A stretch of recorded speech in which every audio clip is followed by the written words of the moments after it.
بسم اللہ الرحمن الرحیم۔ حضرت ابن شمامہ مہری رحمہ اللہ سے روایت ہے کہ حضرت عمر بن عاص رضی اللہ تعالی عنہ کے پاس ان کے آخری وقت میں موجود تھے۔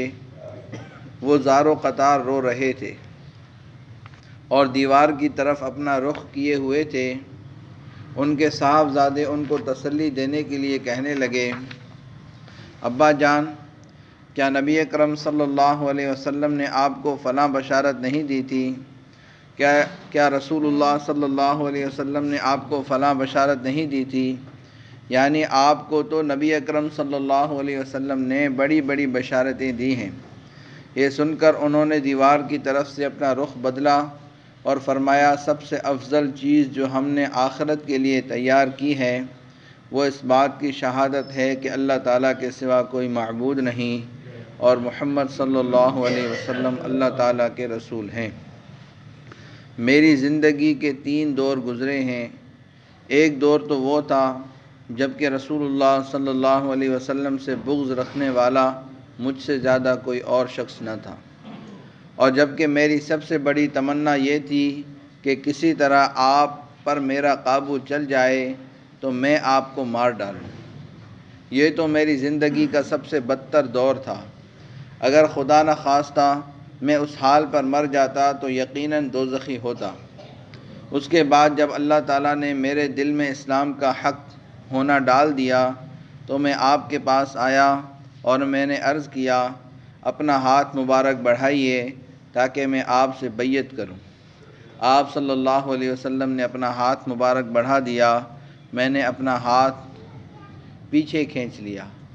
آپ نے فرمایا، عمر، یہ کیا؟ میں نے عرض کیا، میں کچھ شرط لگانا چاہتا ہوں۔ فرمایا، کیا شرط لگانا چاہتے ہو؟ میں نے کہا، یہ کہ میرے سب گناہ معاف ہو جائیں۔ آپ صلی اللہ علیہ وسلم نے ارشاد فرمایا، عمر، کیا تمہیں خبر نہیں کہ اسلام تو کفر کی زندگی کے تمام گناہوں کو مٹا دیتا ہے، اور ہجرت بھی پچھلے تمام گناہ مٹا دیتی ہے، اور حج بھی پچھلے تمام گناہوں کو مٹا دیتا ہے۔ یہ دور وہ تھا جب کہ آپ سے زیادہ پیارا، آپ سے زیادہ بزرگ و برتر میری نظر میں کوئی اور نہ تھا۔ آپ کی عظمت کی وجہ سے میری یہ تاب نہ تھی کہ کبھی آپ کو نظر بھر کر دیکھ سکتا۔ اگر مجھ سے آپ کی صورت مبارک پوچھی جائے تو میں کچھ نہیں بتا سکتا، کیونکہ میں نے کبھی پوری طرح آپ صلی اللہ علیہ وسلم کو دیکھا ہی نہیں۔ کاش اگر میں اس حال پر مر جاتا تو امید ہے کہ جنتی ہوتا۔ پھر ہم کچھ چیزوں کے متولی اور ذمہ دار بنے، اور نہیں کہہ سکتے کہ ہمارا حال ان چیزوں میں کیا رہا۔ یہ میری زندگی کا 3 دور تھا۔ اچھا دیکھو، جب میری وفات ہو جائے تو میرے جنازے کے ساتھ کوئی واویلا اور شور و شغب کرنے والی عورت نہ جانے پائے، نہ زمانہ جاہلیت کی طرح آگ میرے جنازے کے ساتھ ہو۔